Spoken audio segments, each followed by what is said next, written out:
जय श्री कृष्ण दोस्तों। ओम गण गणपते नमः।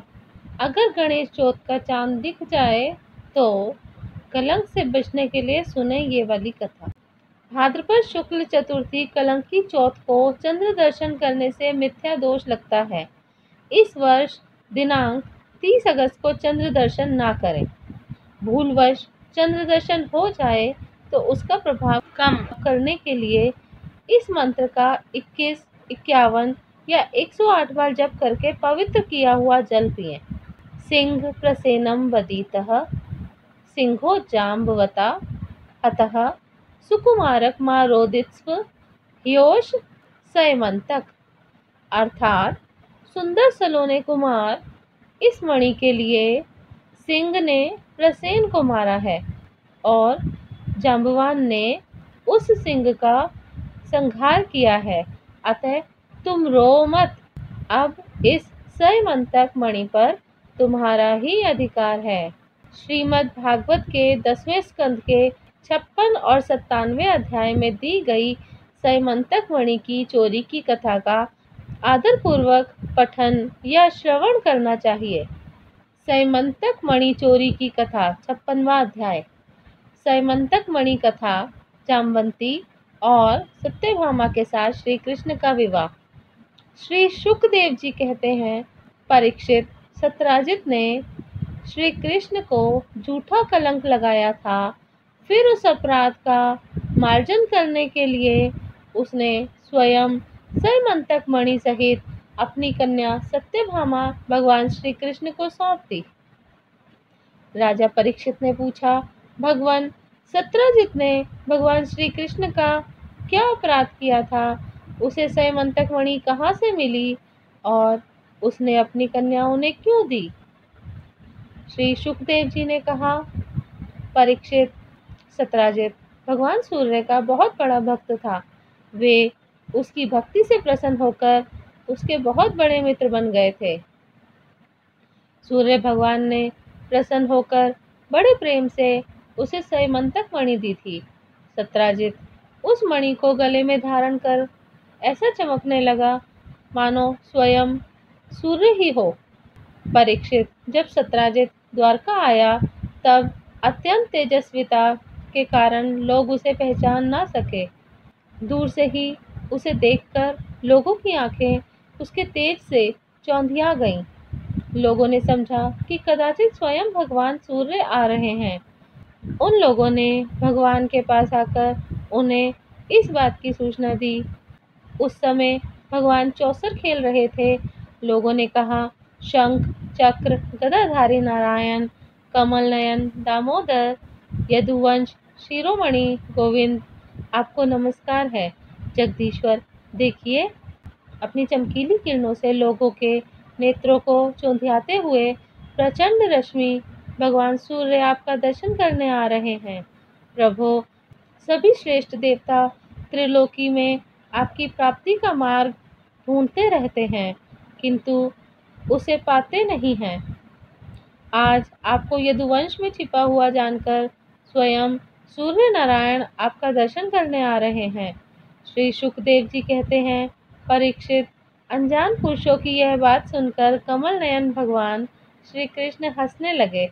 उन्होंने कहा, अरे, ये सूर्यदेव नहीं है, यह तो सत्यराजित है जो मणि के कारण इतना चमक रहा है। इसके बाद सत्यराजित अपने समृद्ध घर में चला आया। घर पर उसके शुभागमन के उपलक्ष्य में मंगल उत्सव मनाया जा रहा था। उसने ब्राह्मणों द्वारा सयमंतक मणि को एक देव मंदिर में स्थापित करा दिया। परीक्षित, वह मणि प्रतिदिन 8 बार सोना दिया करती थी और जहाँ वह पूजित होकर रहती थी वहाँ दुर्भिक्ष, महामारी, ग्रह पीड़ा, सर्प भय, मानसिक और शारीरिक व्यथा तथा मायावियों का उपद्रव आदि कोई भी अशुभ नहीं होता था। एक बार भगवान श्री कृष्ण ने प्रसंगवश कहा, सत्यराजित, तुम अपनी मणि राजा उग्रसेन को दे दो। परंतु वह इतना अर्थलोलुप लोभी था कि भगवान की आज्ञा का उल्लंघन होगा, इसका कुछ भी विचार न करके उसे अस्वीकार कर दिया। एक दिन सत्राजित के भाई प्रसेन ने उस परम प्रकाशमयी मणि को अपने गले में धारण कर लिया और फिर वह घोड़े पर सवार होकर शिकार खेलने वन में चला गया। वहां एक सिंह ने घोड़े सहित प्रसेन को मार डाला और उस मणि को छीन लिया। वह अभी पर्वत की गुफा में प्रवेश कर ही रहा था कि मणि के लिए ऋक्षराज जाम्बान ने उसे मार डाला। उन्होंने वह मणि अपनी गुफा में ले जाकर बच्चे को खेलने के लिए दे दी। अपने भाई प्रसेन के न लौटने के कारण उसके भाई सत्यजित को बड़ा दुख हुआ। वह कहने लगा, बहुत संभव है श्री कृष्ण ने ही मेरे भाई को मार डाला हो, क्योंकि वह मणि गले में डालकर वन में गया था।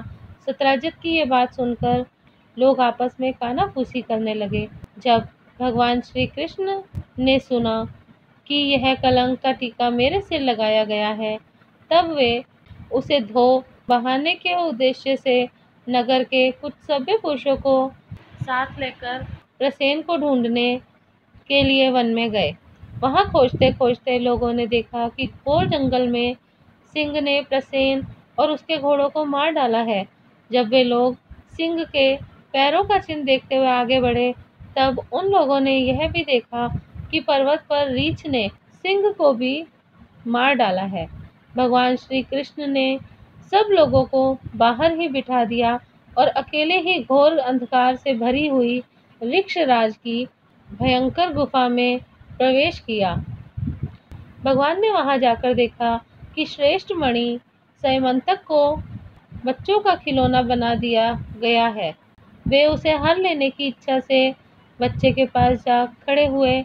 उस गुफा में एक अपरिचित मनुष्य को देखकर बच्चे की धाय भयभीत की भांति चिल्ला उठी। उसकी चिल्लाहट सुनकर परम बली ऋक्षराज जाम्बान क्रोधित होकर वहां दौड़ आए। परीक्षित जाम्बान उस समय कुपित हो रहे थे। उन्होंने भगवान की महिमा, उनके प्रभाव का पता न चला। उन्होंने एक साधारण मनुष्य समझ लिया और वे अपने स्वामी भगवान श्री कृष्ण से युद्ध करने लगे। इस प्रकार मांस के लिए दो बाज आपस में लड़ते हैं, वैसे ही विजयाभिलाषी भगवान श्री कृष्ण और जाम्बान आपस में घमासान युद्ध करने लगे। पहले तो उन्होंने अस्त्र शस्त्रों का प्रहार किया, फिर शिलाओं का। तत्पश्चात वे वृक्ष उखाड़कर एक दूसरे पर फेंकने लगे। अंत में उनमें बाहु युद्ध होने लगा। परीक्षित, वज्र प्रहार के समान कठोर घूंसों की चोट से जाम्बान के शरीर की एक एक गांठ टूट गई। उत्साह जाता रहा, शरीर पसीने से लथपथ हो गया। तब उन्होंने अत्यंत विस्मित चकित होकर भगवान श्री कृष्ण से कहा, प्रभु, मैं जान गया, आप ही समस्त प्राणियों के स्वामी, रक्षक, पुराण पुरुष भगवान विष्णु हैं। आप ही सबके प्राण, इंद्रिय बल, मनोबल और शरीर बल हैं। आप विश्व के रचयिता, ब्रह्मा आदि को बनाने वाले हैं। बनाए हुए पदार्थों में भी सत्ता रूप से आप ही विराजमान हैं। काल के कितने ही अवयव हैं, उनके नियामक परम काल आप ही हैं। और शरीर भेद से भिन्न भिन्न प्रतीयमान अंतरात्माओं के परम आत्मा भी आप ही हैं। प्रभो, मुझे स्मरण है, आपने अपने नेत्रों में तनिक सा क्रोध का भाव लेकर तिरछी दृष्टि से समुद्र की ओर देखा था। उस समय समुद्र के अंदर रहने वाले बड़े बड़े नाग, घड़ियाल और मगरमच्छ क्षुब्ध हो गए थे और समुद्र ने आपको मार्ग दे दिया था। तब आपने उस पर सेतु बांधकर सुंदर यश की स्थापना की तथा लंका का विध्वंस किया। आपके बाणों से कट कट कर राक्षसों के सिर पृथ्वी पर लौट रहे थे। अवश्य ही आप मेरे वे ही राम जी श्री कृष्ण के रूप में आए हैं। परीक्षित, जब ऋक्षराज जाम्बान ने भगवान को पहचान लिया, तब कमल नयन श्री कृष्ण ने अपने परम कल्याणकारी शीतल कर कमल को उनके शरीर पर फेर दिया और फिर अहेतु की कृपा से भरकर प्रेम गंभीर वाणी से अपने भक्त जाम्बान जी से कहा, ऋक्षराज, हम मणि के लिए ही तुम्हारी इस गुफा में आए हैं। इस मणि के द्वारा मैं अपने पर लगे झूठे कलंक को मिटाना चाहता हूँ। भगवान के ऐसा कहने पर जाम्बान बड़े आनंद से उनकी पूजा करने के लिए अपनी कन्या कुमारी जामवती को मणि के साथ उनके चरणों में समर्पित कर दिया। भगवान श्री कृष्ण जिन लोगों को गुफा के बाहर छोड़ गए थे, उन्होंने 12 दिन तक उनकी प्रतीक्षा की, परंतु जब उन्होंने देखा कि अब तक वे गुफा से नहीं निकले, तब वे अत्यंत दुखी होकर द्वारका लौट गए। वहां जब माता देवकी, रुक्मणी, वसुदेव जी तथा अन्य संबंधियों और कुटुंबियों को यह मालूम हुआ कि श्री कृष्ण गुफा से निकले ही नहीं, तब उन्हें बड़ा शोक हुआ। सभी द्वारकावासी अत्यंत दुखित होकर सत्राजित को भला बुरा कहने लगे और भगवान श्री कृष्ण की प्राप्ति के लिए महामाया दुर्गा देवी की शरण में गए। उनकी उपासना करने लगे। उनकी उपासना से दुर्गा देवी प्रसन्न हुई और उन्होंने आशीर्वाद दिया। उसी समय उनके बीच में मणि और अपनी नववधू जामवती के साथ सफल मनोरथ होकर श्री कृष्ण सबको प्रसन्न करते हुए प्रकट हो गए। सभी द्वारकावासी भगवान श्री कृष्ण को पत्नी के साथ और गले में मणि धारण किए हुए देखकर परम आनंद में मग्न हो गए, मानो कोई मरकर लौट आया हो।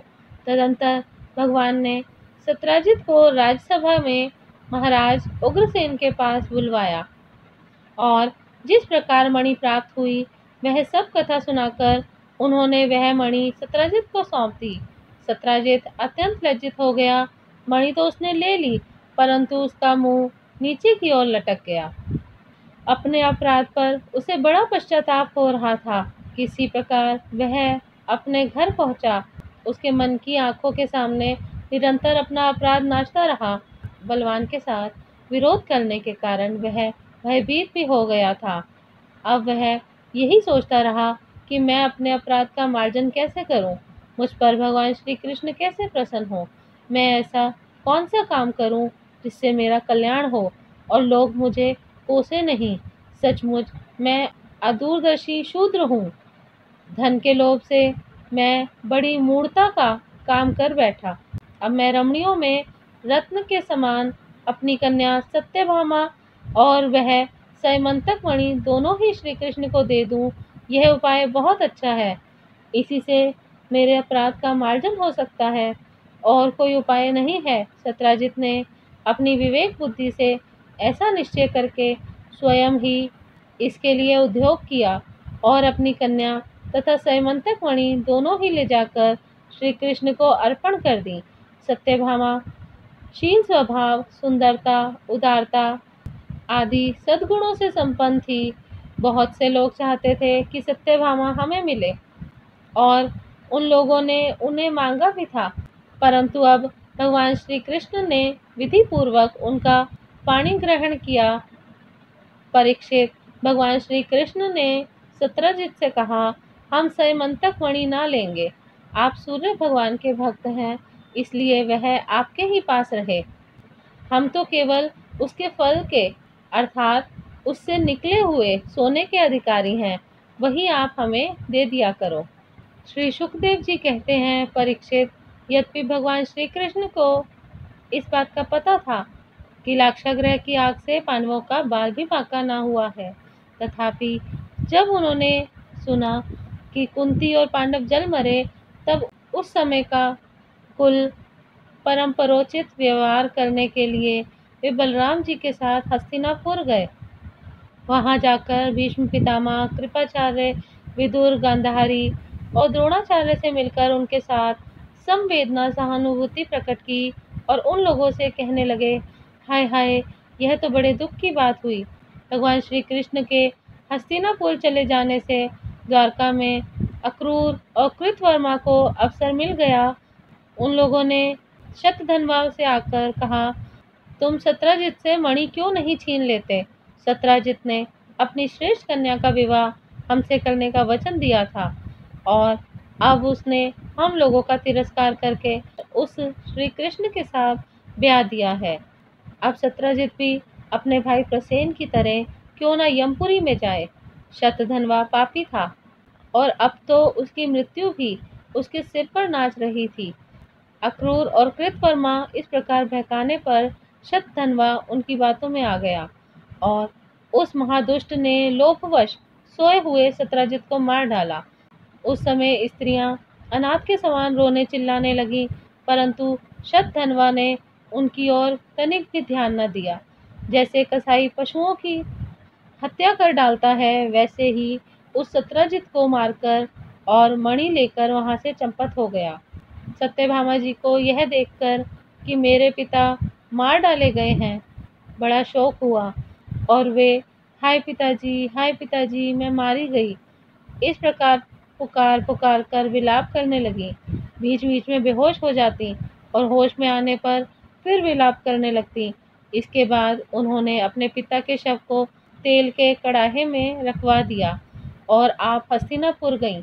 उन्होंने बड़े दुख से भगवान श्री कृष्ण को अपने पिता की हत्या का वृतांत सुनाया।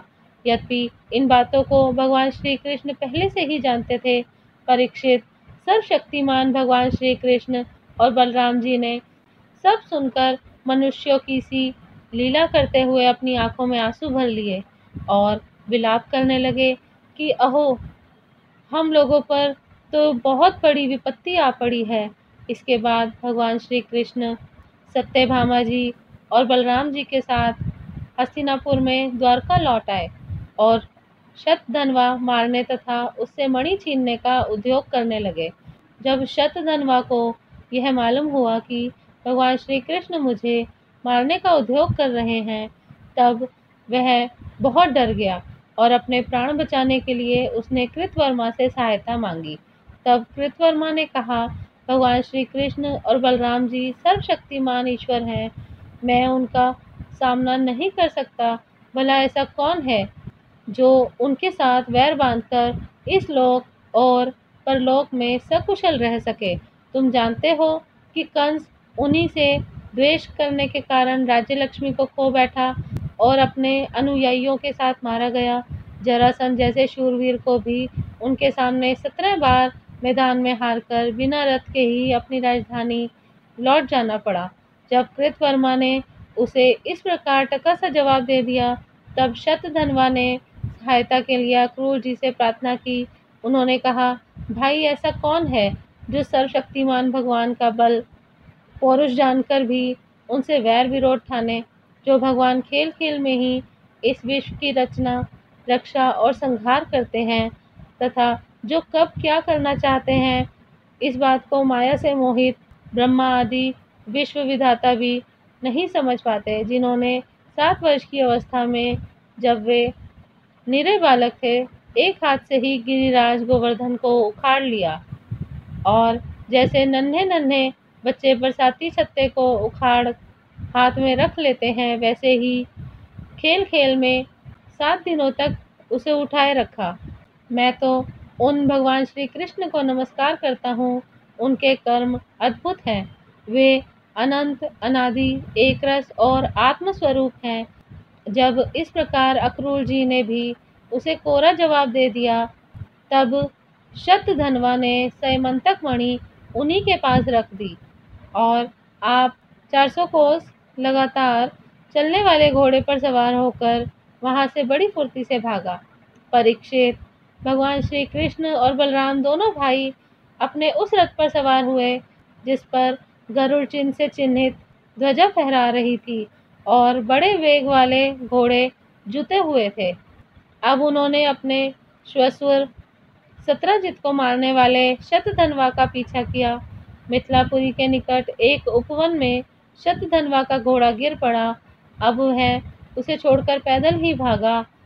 वह अत्यंत भयभीत हो गया। भगवान श्री कृष्ण भी क्रोध करके उसके पीछे दौड़े। शतधनवा पैदल ही भाग रहा था, इसलिए भगवान ने पैदल ही दौड़कर अपने तीक्ष्ण धार वाले चक्र से उसका सिर उतार लिया और उसके वस्त्रों में सैमंतक मणि को ढूंढा, परंतु जब मणि नहीं मिली, तब भगवान श्री कृष्ण ने बड़े भाई बलराम जी के पास आकर कहा, हमने शतधनवा को व्यर्थ ही मारा, क्योंकि उसके पास सैमंतक मणि तो है ही नहीं। बलराम जी ने कहा, इसमें संदेह नहीं कि शतधनवा ने सैमंतक मणि को किसी न किसी के पास रख दिया है। अब तुम द्वारका जाओ और उसका पता लगाओ।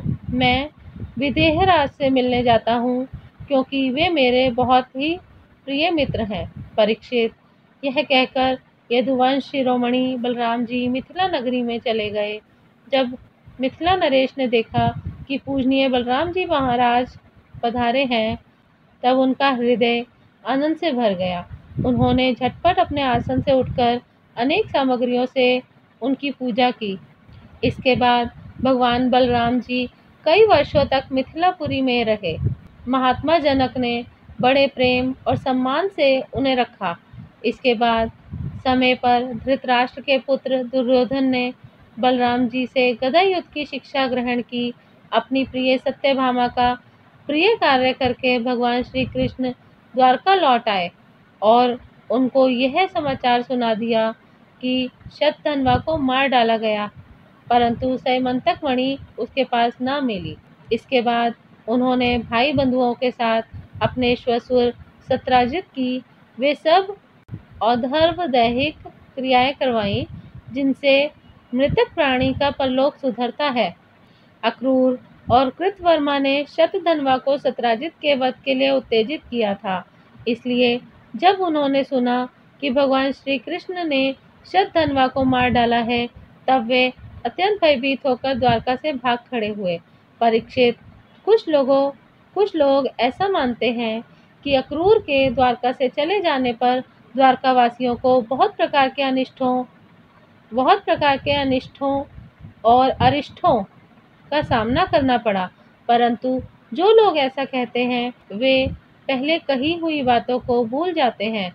भला यह भी कभी संभव है कि जिन भगवान श्री कृष्ण के समस्त ऋषि मुनि निवास करते हैं, उनके निवास स्थान द्वारका में उनके रहते कोई उपद्रव खड़ा हो जाए? उस समय नगर के बड़े बूढ़े लोगों ने कहा, एक बार काशी नरेश की राज्य में वर्षा नहीं हो रही थी, सूखा पड़ गया था। तब उन्होंने अपने राज्य में आए हुए अक्रूर के पिता श्वफल्क को अपनी पुत्री गांधिनी ब्याह दी। तब उस प्रदेश में वर्षा हुई। अक्रूर भी श्वफल्क के ही पुत्र हैं और इनका प्रभाव भी वैसा ही है।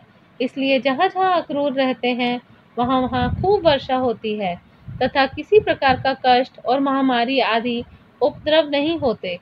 परीक्षित, उन लोगों की बात सुनकर भगवान ने सोचा कि इस उपद्रव का यही कारण नहीं है। यह जानकर भी भगवान ने दूत भेजकर अक्रूर को ढूंढवाया और आने पर उनसे बातचीत की।